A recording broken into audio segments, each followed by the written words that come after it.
Today we will start exercise 4.4. Question number 1. Find the nature of the roots of the following quadratic equation. If the real root exists, find them. अब यह हमारे पास तीन quadratic equations given है. सबसे पहले उनका nature बताना है रूट्स का. ठीक है, अगर रूट्स रियल है ओनली देन उन्हें हमें उसे फाइंड आउट करना है, अदरवाइज उसे फाइंड आउट नहीं करना. अब क्वेश्चन सॉल्व करने से पहले सबसे पहले हम ये स्टडी करते हैं कि नेचर ऑफ रूट्स क्या होते हैं. अब नेचर ऑफ रूट्स, जो नेचर ऑफ रूट्स हैं वो डिपेंड करते हैं हमारे वैल्यू ऑफ डी पर. डी पता है ना आपको क्या होता है? डी मतलब डिस्क्रिमिनेंट, जिसकी वैल्यू क्या होती थी? बी स्क्वायर माइनस का 4ac, जो हमने क्वाड्रेटिक फॉर्मूले में यूज किया था. ठीक है, तो जो नेचर ऑफ रूट्स है that is depend on the value of D. D is known as the discriminant. अब जो ये d की वैल्यू है ये ग्रेटर देन 0 भी हो सकती है, इक्वल्स टू 0 भी हो सकती है, या फिर लेस देन 0 भी आ सकती है. ठीक है, हमने एक चीज की थी अब तक, अगर d की वैल्यू 0 से छोटी आ जाएगी उस केस में हम क्या कहते थे कि रियल रूट एग्जिस्ट ही नहीं करेंगे और हम वहीं पे क्वेश्चन स्टॉप कर देते थे. ठीक है, तो पॉसिबिलिटी तो तीनों ही है. डी की वैल्यू 0 से बड़ी भी आ सकती है, इक्वल्स टू भी आ सकती है और लेस देन भी आ सकती है. तो इन तीनों केसेस में जो रूट्स होंगे उनका नेचर क्या होगा, मतलब वो रूट्स कैसे होंगे, रियल होंगे या फिर नहीं होंगे. तो जब लेस देन 0 था इसमें तो हम सिंपल ही बोलते थे कि जो रियल रूट्स की रूट्स जो है रियल होंगे ही नहीं, कि नो रियल रूट्स. ठीक है, एक चीज तो क्लियर हो गई कि जब डी की वैल्यू अगर 0 से स्मॉल है तो उस केस में कोई भी रियल रूट एग्जिस्ट नहीं करेगा. तो इस केस में हमें नेचर पता लग गया रूट्स का कि रूट्स जो है वो रियल नहीं होंगे. अब आती है अगर डी की वैल्यू या तो 0 के इक्वल है या ग्रेटर देन 0 है. उन दोनों केसेस में हम क्वेश्चन सॉल्व करते थे. तो यहाँ से एक चीज होती है, अगर डी की वैल्यू 0 है उस केस में हमेशा इक्वल रूट्स होंगे हमारे पास. कैसे रूट्स होंगे? इक्वल होंगे एंड रियल रूट्स होंगे. रियल तो होंगे ही, क्योंकि सिर्फ अगर लेस देन 0 होगा उस केस में जो रूट्स है वो रियल नहीं होंगे. अदरवाइज इन दोनों केसेस में एक कंडीशन सेम है कि रूट्स कैसे होंगे? रियल रूट्स होंगे. ठीक है, ये कंडीशन दोनों में रहेगी, रियल रूट इसमें भी होंगे और इसमें भी होंगे. और अगर इक्वल टू 0 है तो उस केस में एक कंडीशन और ऐड हो जाती है कि रूट्स कैसे होंगे? इक्वल. और इसमें इक्वल नहीं होके क्या हो जाएंगे? डिस्टिंक्ट, मतलब डिफरेंट होंगे एक दूसरे से. रूट्स क्वाड्रेटिक इक्वेशन है तो निकलेंगे सभी में 2-2. तो लेस देन के केस में कोई भी रूट रियल नहीं होगा, इक्वल्स टू 0 में रूट्स रियल होंगे और ग्रेटर देन में भी कैसे होंगे? रियल. अब इक्वल है तो दोनों रूट्स इक्वल होंगे, और ग्रेटर देन है तो दोनों रूट्स कैसे होंगे? डिस्टिंक्ट. रियल का मतलब पता है ना आपको, जो रियल नंबर्स होते हैं मतलब नेगेटिव हो सकते हैं, पॉइंट्स में आ सकते हैं, रैशनल नंबर में हो सकते हैं. बट रियल रूट में सिर्फ एक कंडीशन नहीं आती कि अंडर रूट के अंदर नेगेटिव सिंबल.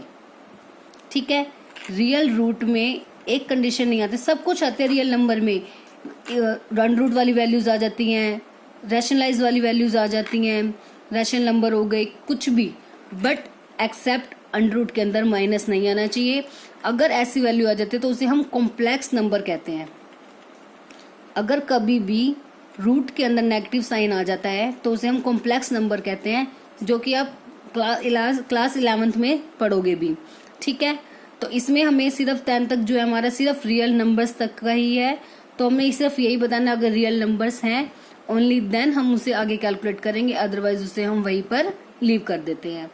ठीक है, तो क्लियर है इसमें. अब ये कंडीशन आप यहाँ से देख भी सकते हो, क्योंकि अब जब डी की वैल्यू 0 होगी तो उस केस में रूट्स इक्वल क्यों होंगे? अब आपको पता है जो फॉर्मूला होता था हमारा क्या होता था? माइनस का B plus minus under root D by में 2a. अब अगर डी की वैल्यू ही 0 आ जाए, डी की वैल्यू अगर क्या आ जाए 0, तो ये तो खत्म हो गया. तो प्लस माइनस का इफेक्ट किससे पड़ता था? जैसे हमारे पास ये आ जाता था -2 प्लस माइनस. अब यहाँ पे अगर कोई वैल्यू ही नहीं होगी, 0 रहेगी. ठीक है, उस केस में अगर हम इसके रूट्स बनाएंगे तो क्या होगा? -2 प्लस का 0/2 और सेकेंड -2 -0. तो 0 को हम किसी भी वैल्यू में ऐड करें या सब्ट्रैक्ट, उसका कोई फर्क तो होता नहीं है. तो इसलिए उस केस में हमेशा रूट्स कैसे होते हैं? इक्वल. और जब डी की वैल्यू ग्रेटर देन 0 होगी, मतलब कुछ भी आ जाए, डी की वैल्यू 1 आ जाए, 2, 3 कुछ भी, तो उस केस में -2 में कुछ डिफरेंट वैल्यू ऐड भी होगी और सब्ट्रैक्ट भी होगी, उससे दोनों रूट्स कैसे हो जाएंगे, डिस्टिंक्ट। तो क्लियर है ये चीज़ अब कि लेस देन के लिए कोई भी रियल रूट एग्जिस्ट नहीं करेगा, तो हमारा क्वेश्चन वहीं पे खत्म हो जाता है। No real roots. Equals to 0 के केस में रूट्स इक्वल भी होंगे और रियल तो होंगे ही होंगे, और ग्रेटर देन 0 में भी रियल तो होंगे ही, और साथ में रूट्स कैसे होंगे, डिस्टिंक्ट, मतलब एक दूसरे से अलग डिफरेंट रूट्स होंगे। अब जैसे हमारा फर्स्ट क्वेश्चन का फर्स्ट पार्ट है 2x² - 3x + 5 = 0। ये क्वाड्रेटिक इक्वेशन हमें गिवन है, और सबसे पहले इसका हमने क्या बताना है कि नेचर, कि इसके रूट्स रियल हैं या फिर नहीं है। अगर रियल हैं ओनली देन हमें इसे फाइंड आउट करना है, अदरवाइज इसे फाइंड आउट नहीं करना। अब रियल चेक करने के लिए सबसे पहले वही सेम क्या चेक करेंगे, डी की वैल्यू। डी क्या होता है, b² - 4ac। और यहाँ से कंपेयर कर लो फर्स्ट ऑफ ऑल, a की वैल्यू x के कोफिशिएंट मतलब 2, b की वैल्यू मतलब x का कोफिशिएंट -3, और कांस्टेंट टर्म मतलब c = 5। अब d की वैल्यू निकालेंगे, b का स्क्वायर मतलब -3 का स्क्वायर -4 इंटू a की वैल्यू 2 और c की वैल्यू 5। -3 का स्क्वायर 9, -4 2 = 8, 8 5 = 40, तो कितना आ गया -31। तो पहले ही केस में जो कैसा आ गया, d नेगेटिव आ गया, मतलब d जो है लेस देन आ गया 0 से, तो इस केस में कोई भी रियल रूट एग्जिस्ट नहीं करेगा। सो नो रियल रूट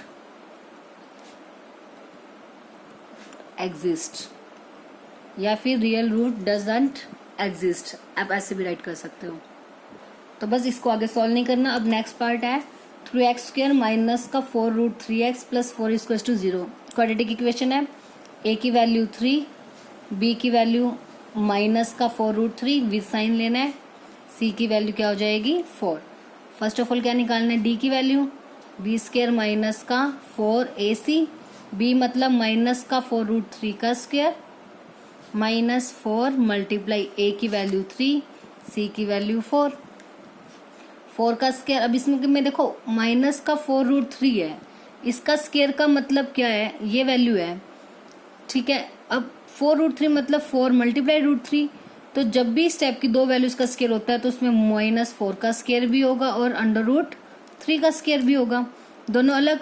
4 का स्क्वायर 16, माइनस का स्क्वायर भी पॉजिटिव, और यहाँ √3 का स्क्वायर, स्क्वायर से रूट कैंसिल, तो 16 मल्टीप्लाई 3 कितना हो जाएगा 48। 4 का स्क्वायर 16 इंटू √3 का स्क्वायर 3, 16 3 = 48, -4 3 = 12, 12 4 = 48। तो अब d की वैल्यू कितनी आ गई 0। तो डेट मीन्स इस केस में रूट कैसे होंगे, इक्वल होंगे और रियल होंगे। So real and equal roots exist. ये तो हो गया नेचर ऑफ द रूट।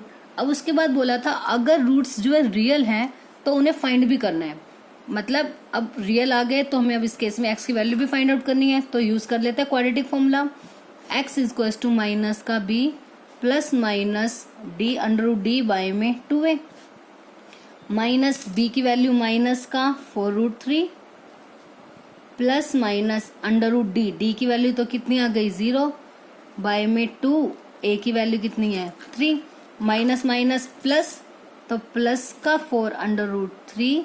अब ये तो प्लस माइनस क्या आ गया 0, 0 का रूट कुछ भी हो तो हमेशा क्या आएगा 0, बाय में 2 3 = 6।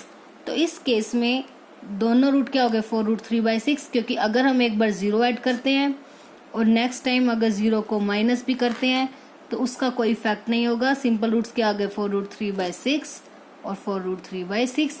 देखो आ गए ना, जब d की वैल्यू 0 है तो उस केस में जो रूट्स कैसे आ गए हमारे पास, इक्वल रूट्स।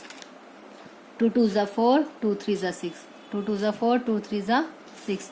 तो आंसर कितना आ गया 2 √3 बाय में 3 और 2 √3 बाय में 3। आप इतना आंसर बिलीव कर सकते हैं, नहीं तो इसे आगे भी सॉल्व कर सकते हैं।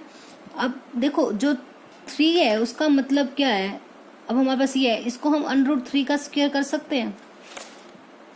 3 का मतलब क्या, √3 का स्क्वायर, दैट मीन्स इसे हम ऐसा लिख सकते हैं 2√3 बाय में √3 मल्टीप्लाई √3। अब √3 मतलब √3 का स्क्वायर और √3 का स्क्वायर मतलब 3।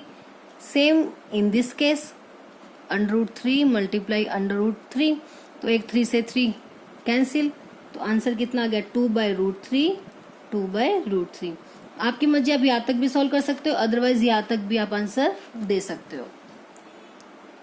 अब next third part, quadratic equation है हमारे पास 2x² माइनस का 6x plus 3 equals to 0। First of all ABC right करते हैं, A की वैल्यू 2, B की -6, C की वैल्यू 3। अब क्या निकालते हैं हम सबसे पहले, D, B² minus 4AC minus 6 का स्क्वायर माइनस का 4 इंटू A की वैल्यू 2, C की वैल्यू 3। अब -6 का स्क्वायर कितना हो जाएगा, पॉजिटिव 36, -4 2 ज़ा 8, 8 3 ज़ा 24, माइनस करेंगे तो कितना आएगा 12, और 12 कैसे है, ग्रेटर देन 0 है। अब जब D की वैल्यू 0 से बड़ी होती है तो उस केस में कैसे होते हैं roots, real and distinct roots, या फिर आप ऐसे लिख सकते हो distinct real root exist, real and distinct roots exist. ठीक है, अब रूट्स रियल है तो मतलब हमें ऐसे आगे सॉल्व करना है, तो x की वैल्यू निकालेंगे, क्वाड्रेटिक फॉर्मूला माइनस का b plus minus √d by में 2a, माइनस का b मतलब माइनस का 6 प्लस माइनस √d, d की वैल्यू कितनी आ गई 12 बाय में 2 मल्टीप्लाई a की वैल्यू 2। अब माइनस माइनस क्या हो जाएगा +6 प्लस माइनस, अब 12 के जो फैक्टर्स बनाने हैं हमें वो कैसे होंगे, 2 6 ज़ा 12, 2 3 ज़ा 6, 3 1 ज़ा 3, तो पेयर सिर्फ किसका बन रहा है 2 का, तो जिसका पेयर बनता है वो रूट से बाहर आ जाता है, और अंडरूट में क्या रह गया, जिसका पेयर नहीं बनेगा, तो 2√3 बाय में 2 2 ज़ा 4।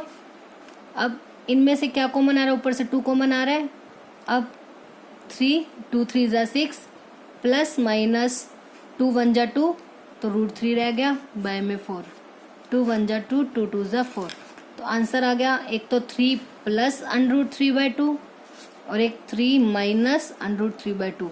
अभी आगे सॉल्व नहीं होगा बिकॉज ये वैल्यू विदाउट रूट है और ये वैल्यू रूट में है, तो हम इसे ऐड नहीं कर सकते, तो बस ये हमारा आंसर हो जाएगा। दोनों रूट्स देखो, दोनों रूट्स डिफरेंट भी हैं और कैसे हैं, रियल।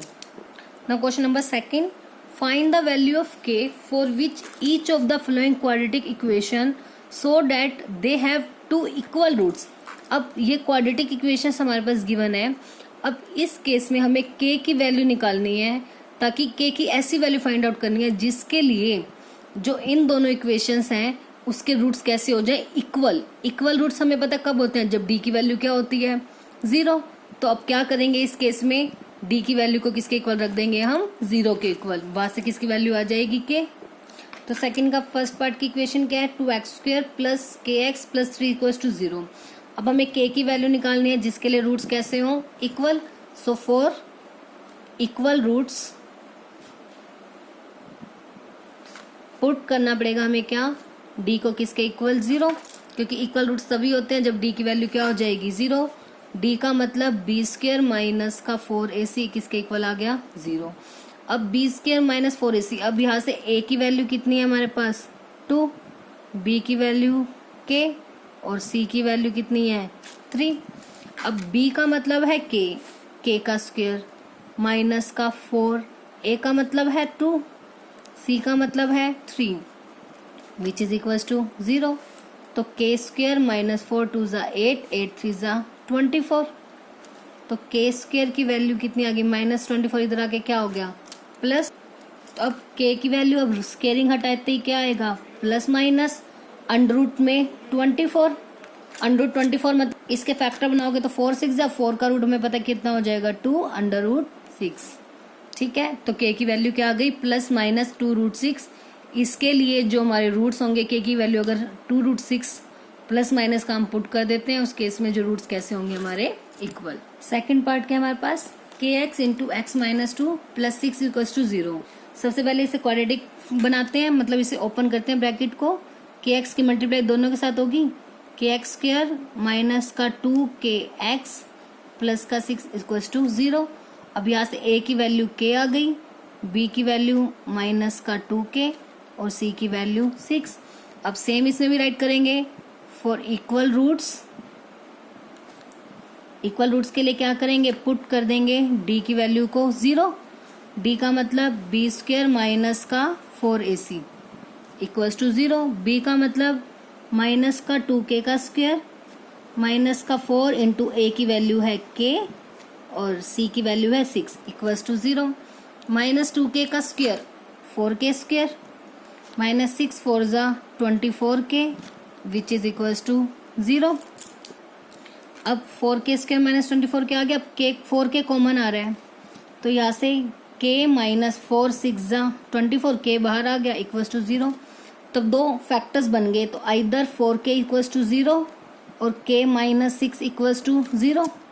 तो यहाँ से k की वैल्यू क्या आ गई 0 और यहाँ से k की वैल्यू माइनस 6 है, यहाँ आके क्या हो जाएगा प्लस 6, बट k की वैल्यू 0 नहीं हो सकती, ये कैंसिल हो जाएगा। क्यों कैंसिल होगा, देखो अगर k की वैल्यू हमने 0 पुट कर दी इक्वेशन में तो उससे तो ये सारी टर्म कैसी हो गई 0, तो जैसे ये टर्म पूरी 0 हो गई उस केस में तो इक्वेशन ही क्वाड्रेटिक नहीं बची। जब इक्वेशन क्वाड्रेटिक ही नहीं होगी तो डेट मीन्स क्वेश्चन हमारा गलत हो जाएगा, तो इसीलिए k की वैल्यू 0 नहीं हो सकती, ये हो जाएगी रिजेक्टेड। आंसर कितना हो जाएगा हमारा k इक्वल्स टू 6। ठीक है, तो जब भी आपको कभी कहा जाए कि इक्वल रूट्स फाइंड आउट करने के केस में आपको k या कोई भी अनदर कांस्टेंट दे दिया जाए तो हमेशा क्या करेंगे, पुट कर देंगे d की वैल्यू को 0, वहां से आपकी उस कांस्टेंट की वैल्यू आ जाएगी। Question number 3, is it possible to design a rectangular mango grove whose length is twice its breadth, कि ये बताना है कि एक रेक्टेंगुलर मैंगो ग्रोव बनाना पॉसिबल है या नहीं, मतलब जो सिचुएशन हमें दी हुई है उसके साथ, और वो क्या है कि जो लेंथ है वो ब्रेड्थ की ट्वाइस है। ठीक है, और एरिया क्या है उसका 800 मीटर का स्क्वायर। इफ सो, अगर रेक्टेंगुलर ग्रोव बनाना उससे पॉसिबल है देन उसकी लेंथ और ब्रेड्थ फाइंड आउट करनी है। तो वो हम कैसे चेक करेंगे, सबसे पहले जो हमें कंडीशन दी हुई है लेंथ जो है ब्रेड्थ की डबल है, उसकी हेल्प से हम क्या करेंगे, एक क्वाड्रेटिक इक्वेशन फॉर्म करेंगे। अब चेक करने के लिए कि वो पॉसिबल है या नहीं, हम क्या फाइंड आउट करेंगे, value of D. Value of D अगर ग्रेटर देन या इक्वल टू 0 होते देन पॉसिबल है, मतलब सिर्फ लेस देन 0 के केस में पॉसिबल नहीं होगा, क्योंकि उस केस में जो रियल रूट एग्जिस्ट नहीं करते।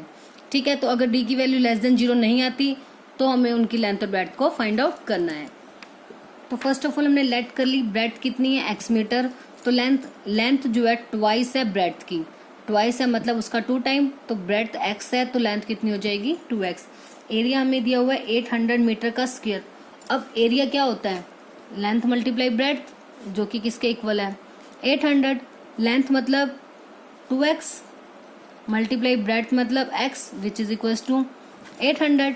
अब 2x का स्क्वायर इक्वल्स टू 800, 2 मल्टीप्लाई में इधर आके क्या हो गया डिवाइड में,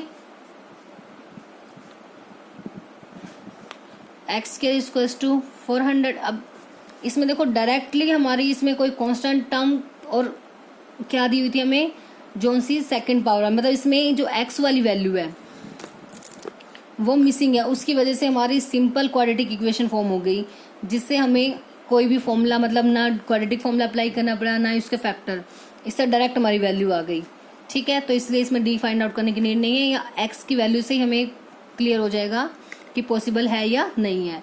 अब जैसे स्क्वायर किया तो ये आ गया प्लस माइनस 400, तो x equals two plus minus का 20, क्योंकि 400 किसका स्क्वायर रूट होता है 20 का।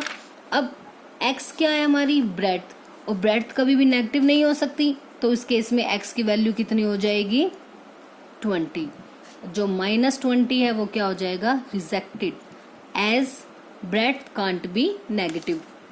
तो यहाँ से वैल्यूज कितनी आके आ गई हमारी, जो ब्रेड्थ है वो कितनी आ गई x मतलब 20 और लेंथ मतलब 2x, 2 मल्टीप्लाई 20 40 मीटर। और इस केस में देखो हमने जैसे मैंने बोला था अभी आपको d निकालेंगे तो ही हमें पता लगेगा कि वैल्यू पॉसिबल है या नहीं, बट अब आप कहोगे इसमें तो d निकालना ही नहीं, तो कैसे चेक करेंगे। इसमें हम कैसे चेक करते, अगर जैसे ये एक्स स्क्वायर की वैल्यू हमारी कितनी है ये 400, अगर यह एक्स स्क्वायर की वैल्यू हमारी नेगेटिव आ जाती तो उस केस में हम कहते हैं कि इसके कोई भी रियल रूट एग्जिस्ट नहीं है, मतलब इस केस में जो सिचुएशन हमें गिवन है रेक्टेंगुलर प्लॉट बनाना पॉसिबल नहीं है। ठीक है, अगर डी की वैल्यू नहीं निकालेंगे हम, उस केस में आपकी जो स्केयरिंग वाली वैल्यू है वो किस में आ जाएगी, नेगेटिव में, और उससे भी यही, उसका भी यही मतलब है कि कोई भी रियल रूट एग्जिस्ट नहीं होगा। ठीक है, इसमें डी निकालने की नीड हमें इसलिए नहीं पड़ी बिकॉज इसमें सिर्फ हमें ये जो स्केयर वाली टर्म और कॉन्स्टेंट टर्म थी, एक्स वाली टर्म थी नहीं, तो इससे हमारा डायरेक्ट क्वेश्चन सॉल्व हो गया, एक्स की वैल्यू हमारी डायरेक्टली आ गई। ठीक है, अब question number 4, if is the following situation possible. अब पहले बताना कि क्या फॉलोइंग सिचुएशन पॉसिबल है या नहीं। If so determine there present ages, अगर यस तो ही हमें उसकी प्रेजेंट एजेस हमें उस केस में फाइंड आउट करनी है। अब the sum of ages of 2 friends is 20 years, 2 friends हैं कि जो 2 फ्रेंड्स हैं उनकी एज का टोटल कितना है 20। 4 ईयर्स एगो, 4 साल पहले the product of their edges in year was 48, 4 साल पहले जो उन दोनों की एजेस थी उनका जो प्रोडक्ट था वो कितना था 48।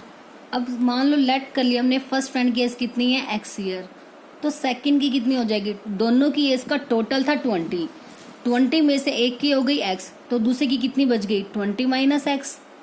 इसमें कोई भी ये गलती मत करना, x माइनस 20 नहीं राइट करना, क्योंकि जब भी हमें कभी टोटल बोला जाए, कुछ गिवन है उसमें से अगर हम एक वैल्यू माइनस करते हैं तो उस जो टोटल में से ही उस वैल्यू को क्या माइनस करके क्या आएगी सेकंड वैल्यू। और अगर आपको कभी ऐसा दिया जाता है ना कि एक फ्रेंड है दूसरे से 20 बड़ा है या 20 छोटा है, तो उस केस में हम ये सिचुएशन निकालते हैं कि फर्स्ट फ्रेंड जितना है दूसरा उससे 20 छोटा है तो x माइनस 20, तब ये चीज़ एप्लीकेबल है। बट जब भी हमें दिया जाए कि दोनों का टोटल है 20 में से मैंने 2 पार्ट किए, एक को कह दिया x, तो दूसरा कितने बचेगा 20 में से, मान लो जैसे एक की कह दी मैंने 15 है, सॉरी मान लो एक की 10 है। ठीक है, तो अगर एक की 10 है तो दूसरे की कितनी बची, 20 में से 10 गए तो दूसरे की भी कितनी आएगी 10, तभी तो दोनों का टोटल होके कितना आएगा 20। इसलिए जब भी टोटल दिया जाए एक वैल्यू हम लेट कर लेंगे और दूसरी वैल्यू को उस टोटल में से माइनस कर देंगे, तो दोनों की एज आ गई। अब बोला है कि 4 ईयर्स एगो, 4 ईयर्स एगो मतलब 4 साल पहले, तो 4 साल पहले जो फर्स्ट फ्रेंड की एज होगी वो कितनी हो जाएगी, एज ऑफ फर्स्ट फ्रेंड, अब उसकी कितनी है x, उसमें से 4 ईयर को क्या कर देंगे माइनस, मतलब जितने भी साल का वो अब है 4 साल पहले उससे 4 साल छोटा था तो x माइनस का 4 ईयर्स।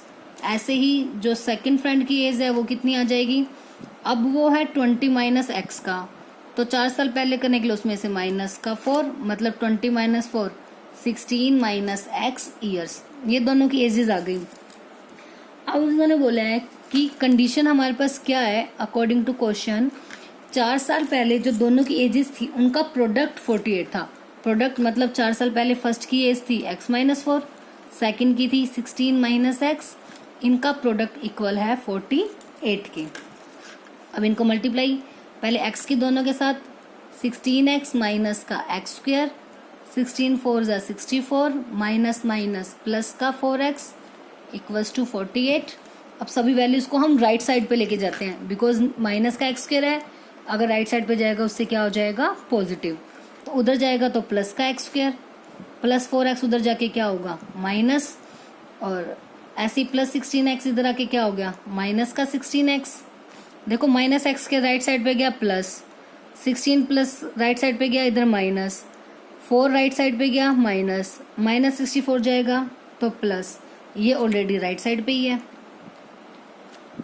आप पहले से सॉल्व कर देते उसके बाद भी लेके जा सकते हो, एक्स स्क्वायर माइनस 16 और 4 20x, ये अभी क्या हो जाएंगे प्लस 8 और 4 12 कैरी 1 6 और 4 10 और 1 11, तो x square minus 20x plus 112 equals to 0। सबसे पहले चेक करने की क्या ये सिचुएशन पॉसिबल है या नहीं है, तो उस केस में हम क्या फाइंड आउट करेंगे डी, तो ए की वैल्यू है 1, बी की माइनस 20, सी की 112, तो फिर डी क्या होता है बी स्क्वायर माइनस का 4ac। तो अब इस केस में हमें अगर अब डी निकालना है तो बी का मतलब कितना है माइनस का 20 माइनस 20 का स्क्वायर, ठीक है, माइनस का 4 इंटू ए की वैल्यू है 1 और सी की वैल्यू कितनी है 112। तो अब 20 का स्क्वायर आ गया 400 माइनस, अब इनकी मल्टीप्लाई 4 2 जा 8, 4 1 जा 4, 4 1 जा 4, माइनस का 48। तो डी तो कैसा आ गया माइनस का, मतलब लेस देन 0। तो इस केस में जो है रियल रूट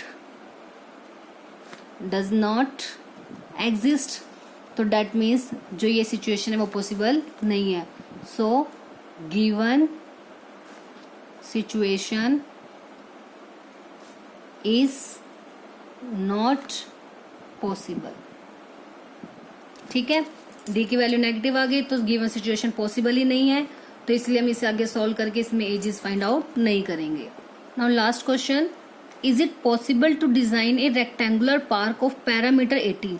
अब इसमें भी बताना है कि क्या ये पॉसिबल है एक रेक्टेंगुलर पार्क को डिजाइन करना जिसका पैरामीटर है 80 और एरिया कितना है 400 मीटर स्क्वायर।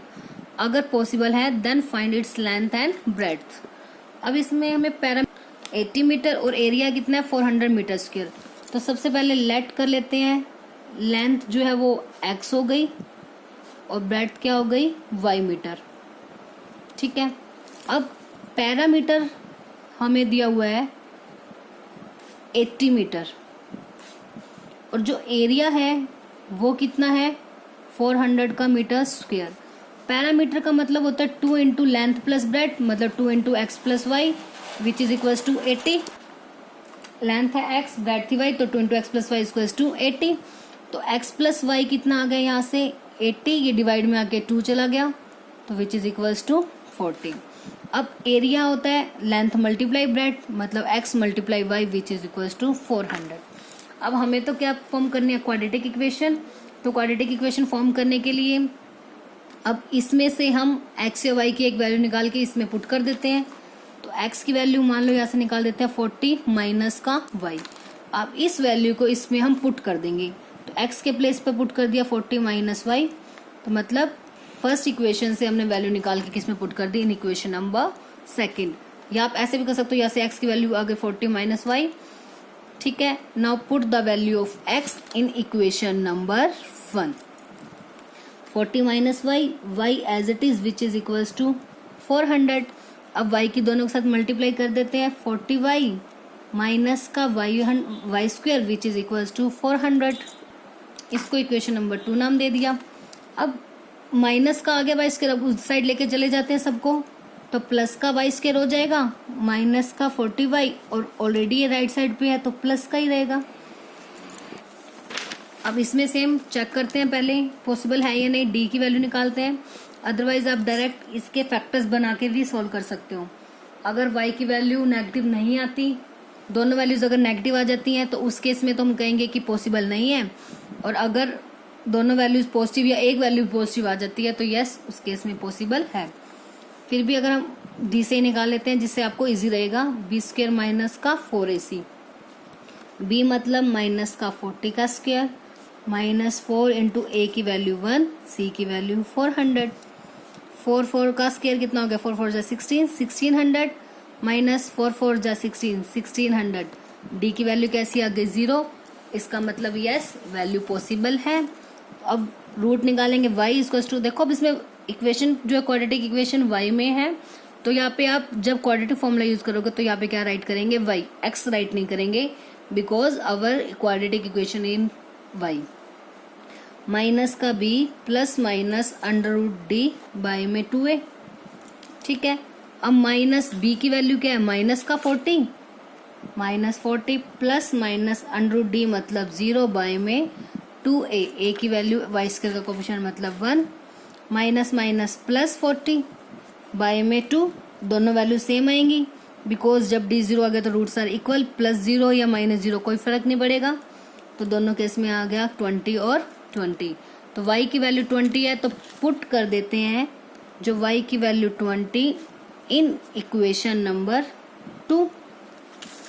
ये equation number 2, x equals to 40 minus y, ये इक्वेशन 2 है। x की वैल्यू y की वैल्यू क्या है, ये 20, दोनों सेम ही है, कुछ भी पुट करो। x की वैल्यू भी कितनी आ गई 20, तो इसका मतलब यस पॉसिबल है। और जो लेंथ की वैल्यू है वो कितनी आ गई 20 मीटर, और ब्रेड्थ भी कितनी आ गई 20 मीटर। तो दिस इज योर आंसर। ठीक है।